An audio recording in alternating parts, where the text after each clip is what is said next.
2차 시 신현중 3학년 역사입니다. 역시 준비합니다. 공책 준비하시고요.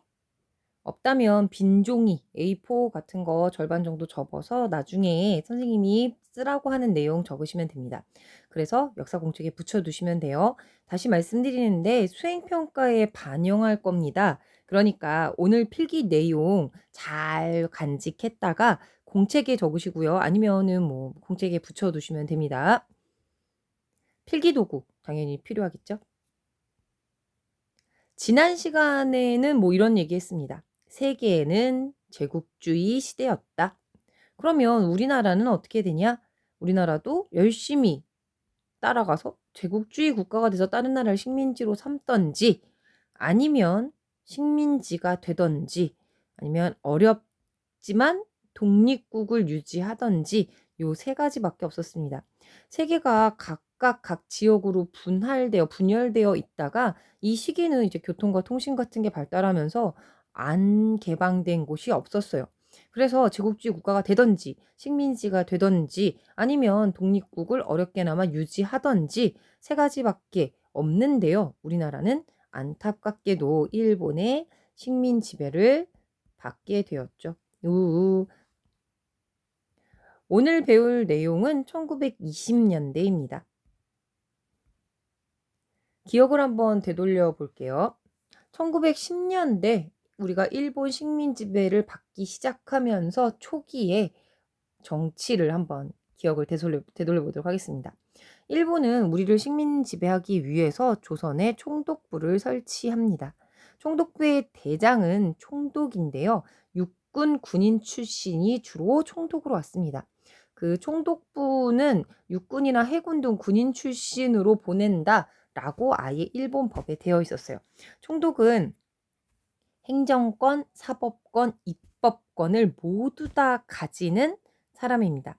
천황 직속으로 되어 있어서요. 일본의 정치 내각이 있을 거 아니에요. 그 사람들의 간섭을 아예 받지 않고 독자적으로 우리나라를 자기 마음대로 지배할 수 있습니다. 법도 만들고요. 법을 집행하기도 하고 그래갖고 법을 적용할 수도 있는 뭐 옛날에 뭐 조선시대의 왕보다도 더 막강한 권력을 가진 사람이 바로 총독이었고요. 군인 출신이었습니다. 여기서 사실은 군인 출신이라고 하는 게 굉장히 중요해요. 왜 중요하냐면 여러분 한번 상상해 볼게요. 우리는 신현중학교에 다니고 있잖아요. 우리 학교의 총독 같은 대장 누굴까요? 예, 바로 교장 선생님입니다. 여러분 우리 학교 교장 선생님은 이제 그 상상을 한번 해보세요. 군인 출신의 대장이 교장으로 왔다고 한번 생각을 해보세요. 아침에 여러분 막 이렇게 개학식 하고 할 때 조회 같은 거 할 때 아니면 학교 분위기를 만들 때 본인이 군인이었잖아요. 그러면 군대식으로 할 것 같아요. 뭐 조회도 뭐 일렬 종대로 똑바로 서 열중 차렷 막 이런 거 하고요. 학교에도 뭐 각 잡힌 뭐 그런 모습을 요구할 테고요. 쓰레기 떨어지면 안 돼. 학생들이 규칙을 잘 지켜야지라고 하면서 만약에 군인 다루듯이 여러분한테 대했다고 해보세요. 학교 분위기가 어떨까요? 그에 반해서 만약에 여러분 한번 또 상상을 해볼게요. 교장 선생님이 시인 출신이에요. 바람이 불어서 꽃잎이 흩날리면은 가슴이 아프고 뭐 이런 사람, 감수성이 풍부한 사람이 교장 선생님으로 오면은 약간 분위기가 완전 다르겠죠.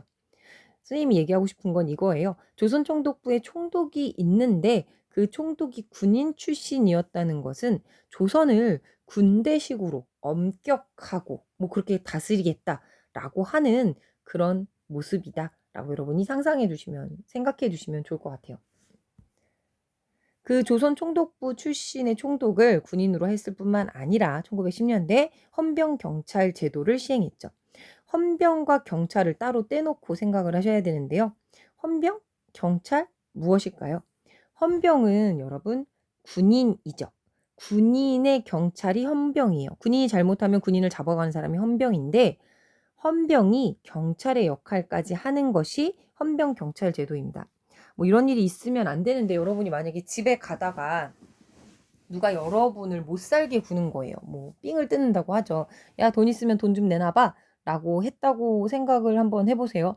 그러면 여러분은 경찰서에 뭐 신고하든지 주변 어른들한테 도움을 청하든지 할 거예요. 그러면 경찰이 달려오겠죠. 그러면 뭐 이렇게 뭐 조사도 해 주고 뭐 여러분을 보호해 주고 막 할 거예요. 그런데 헌병 경찰 제도라고 한번 상상을 해 보면 여러분이 경찰의 도움을 요청했을 때 군인이 군복을 입고 여러분을 도와주겠다고 총을 차고 칼을 차고 다가오는 겁니다.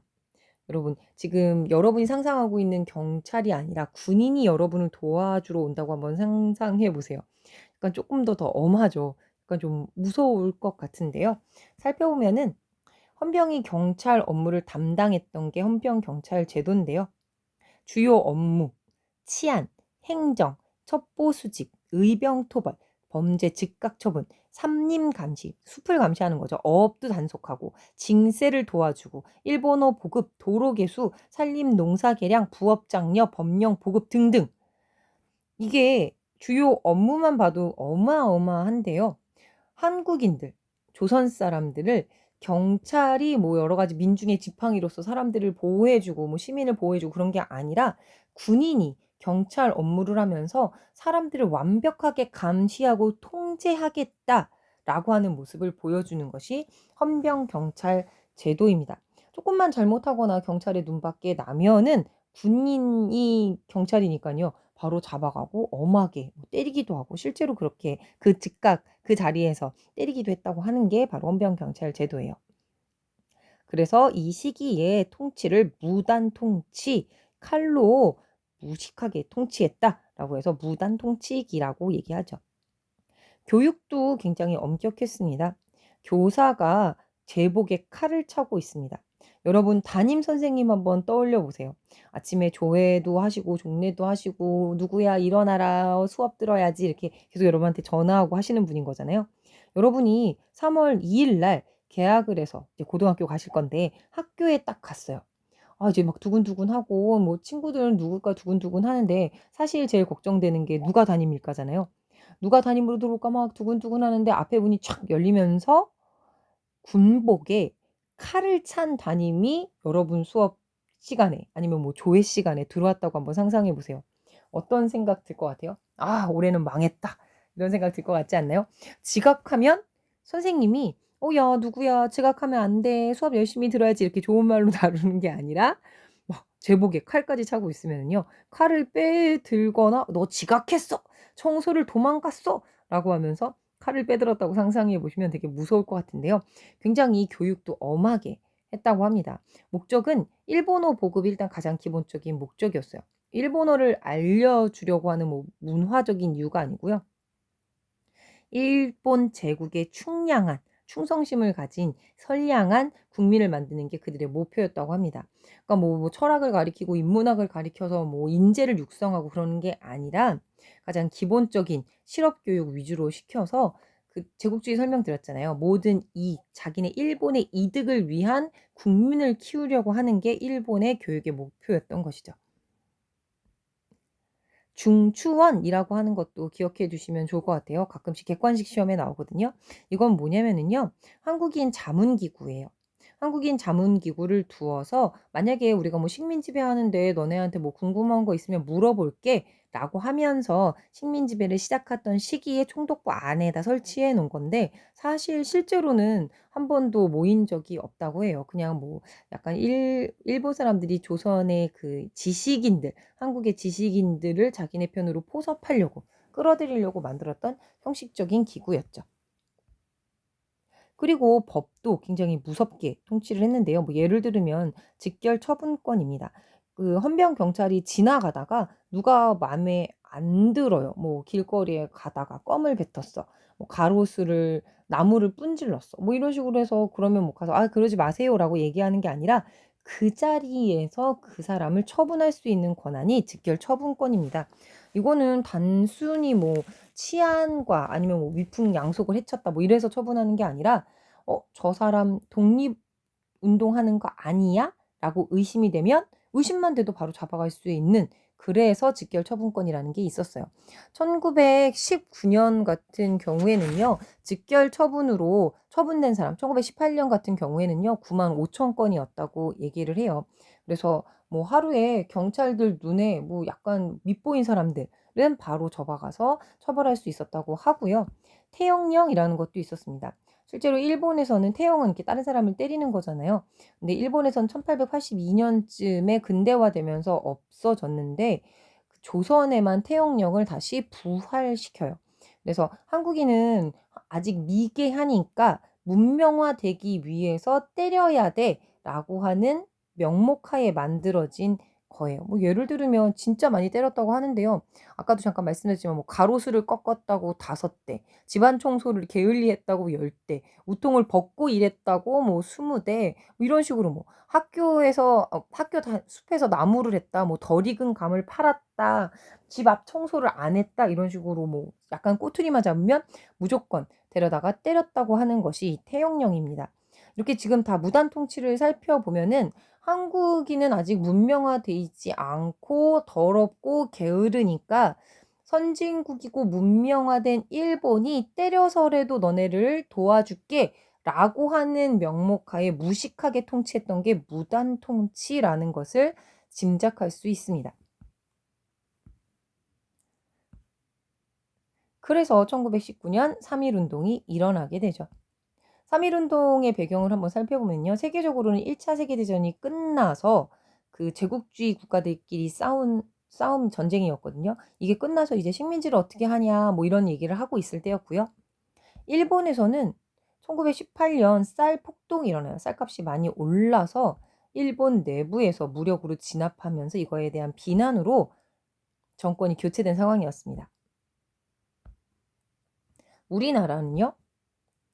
1년 내내 1919년 3.1운동을 하고 있었던 시기죠. 그러니까 이런 세계적 흐름 속에서 야, 우린 일본의 식민지배 무단 통치 이런 거 못 겪겠다. 독립하자라고 하는 열망이 터져 나왔던 시기예요. 그래서 1년 내내 독립운동을 했던 시기죠. 근데 이거를 무력 진압당했던 그 운동, 국제 비난 여론이 많이 일어났던 이 운동이 3.1운동입니다. 일본은 3.1운동 이후에 무단 통치 같은 강압적인 통치로는 더 이상 한국을 식민 지배하긴 힘들겠다. 슬슬 달래서 지배해야 되겠는데 라고 생각했다고 해요. 여기까지가 여러분이 1학기에 배운 내용입니다. 한번 보시면 뭐 1910년대 무단 통치했고 3.1운동이 일어났다가 여러분이 1학기에 배운 내용이죠. 그럼 오늘 본격적으로 배울 내용을 한번 살펴볼 텐데요. 1910년대 무단 통치했지만 1919년 3.1운동이 일어나면서 1920년대 통치가 바뀌었다가 오늘 배울 내용의 큰 배경입니다. 그러면 어떻게 바뀌어 가는지 한번 무슨 내용이 바뀌었는지 하나하나 살펴보도록 할게요. 1920년대 정치만 오늘 한번 살펴보겠습니다. 일단은 조선 총독부 한번 먼저 살펴볼게요. 1910년대에는 총독은 모두 다 군인 출신이었어요. 특히 육군 대장 출신만 우리나라 총독으로 왔었거든요. 그런데 1920년대는 법령이 바뀌어서 문관 출신, 그러니까 뭐 철학이나 인문학을 공부한 사람도 총독으로 올 수 있게 하자라고 법령이 바뀌게 됩니다. 앞서도 잠깐 설명드렸지만 우리 학교 교장 선생님이 다 군인 출신일 때랑 우리 학교 교장 선생님이 뭐 철학을 전공했거나 뭐 아니면은 뭐 시를 전공했거나 라고 하면 학교 분위기가 많이 달라지겠죠. 그런 맥락에서 한번 생각해 보시면 될 것 같아요. 실제로 새로운 총독이 이런 이렇게 시정 방침을 얘기했는데요. 지금 보시면 아시겠지만 이 아저씨가 사이토 마코토라고 하는 3대 5대 총독입니다. 이 사람은 물론 군인 출신이기는 해요. 근데 육군은 아니고 해군 출신이긴 한데 이 사람이 와서 조선의 문화와 관습을 존중하고 문화적 제도의 혁신으로서 조선인을 유도하여 그 행복과 이익 증진을 도모할 것이다. 총칼로 지배하려는 것은 그 순간의 효과밖에 없다.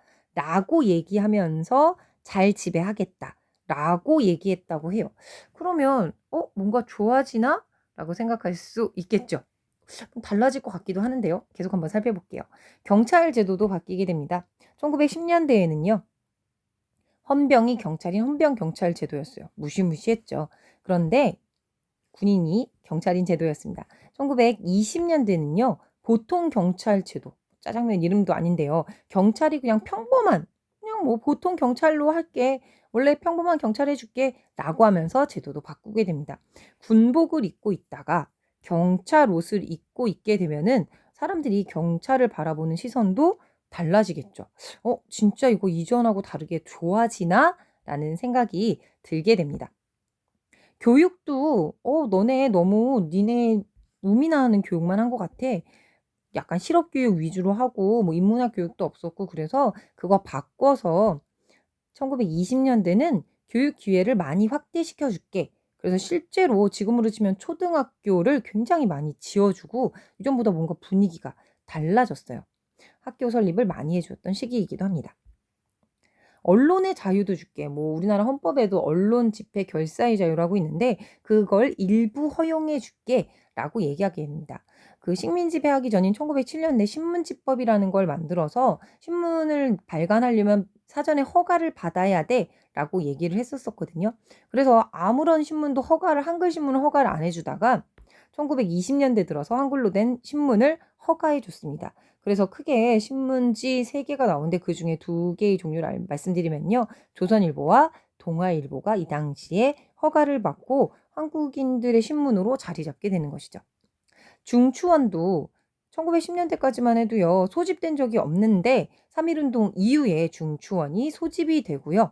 그리고 그것뿐만 아니라 총독부에 많은 한국인들을 임명하기도 하고 공무원으로 한국인을 많이 임명했던 시기도 1920년대입니다.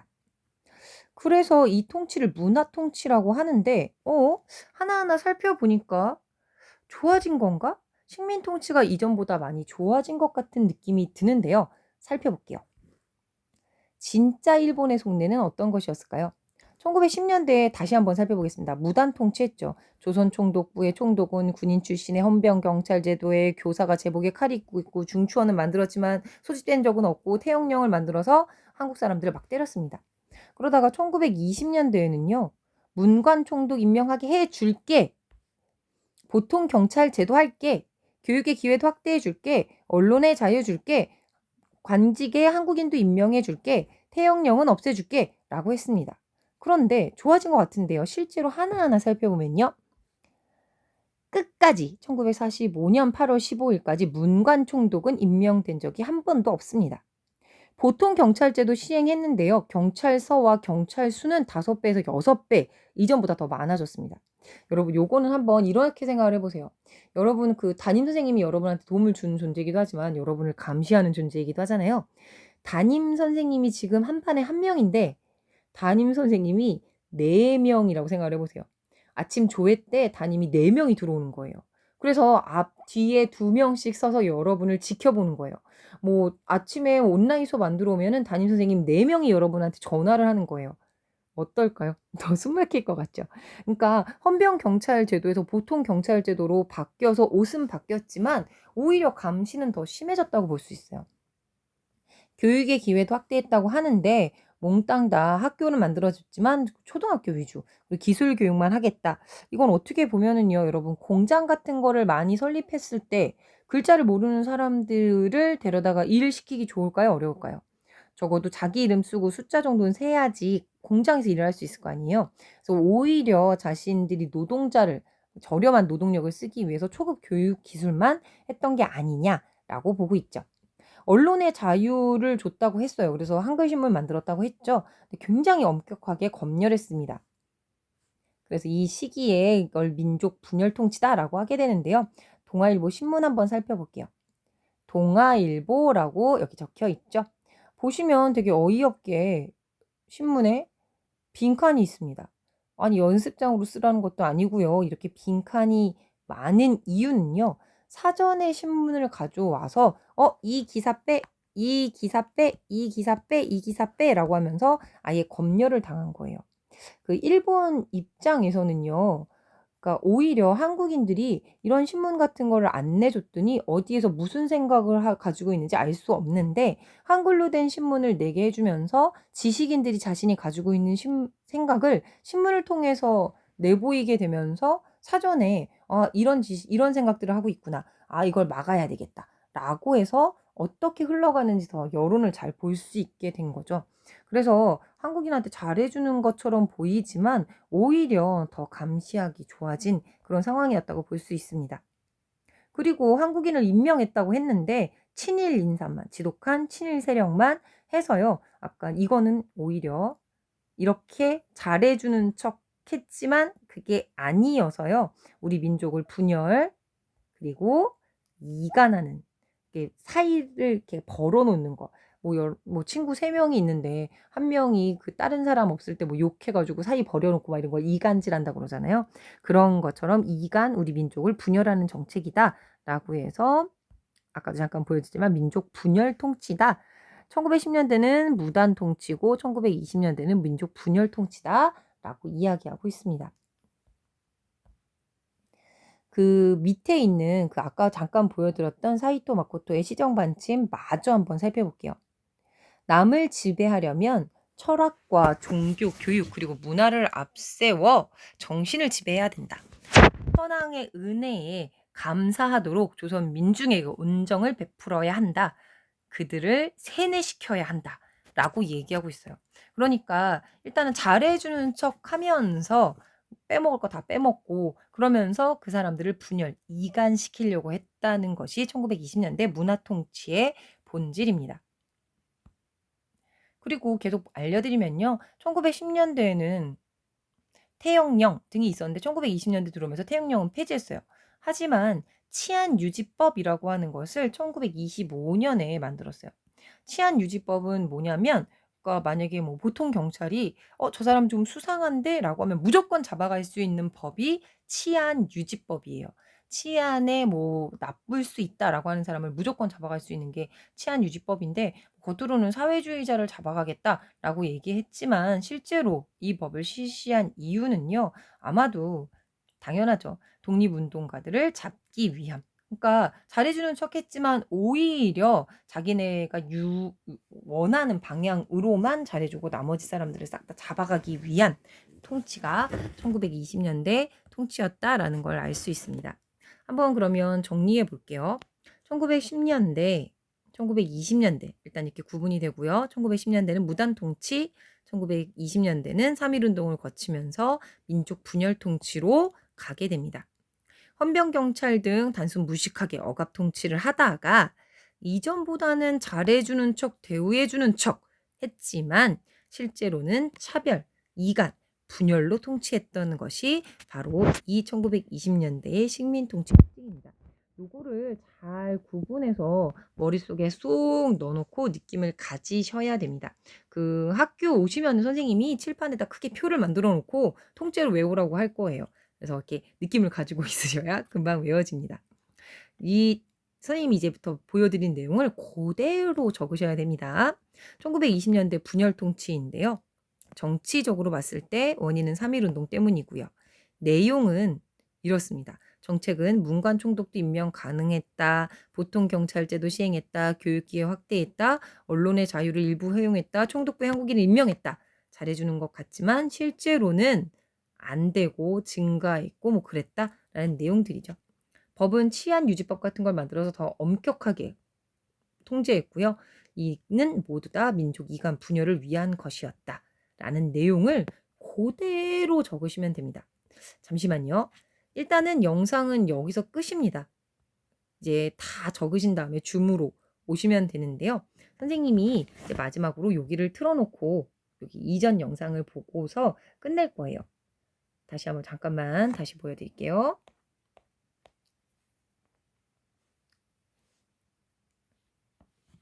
잠시만요. 여기를 보여드리고 영상을 마칠 거예요. 요 부분을 켜드릴 테니까요. 요 부분을 그대로 옮겨 적으신 다음에 그 다음에 줌으로 오시면 되겠습니다. 여기서 수업 일단 이 영상을 마칠 테니까 요걸 다 적으시고 나서 줌으로 오세요. 화면 정지해 놓고 적으시면 좋을 것 같습니다. 선생님 줌에서 기다릴게요.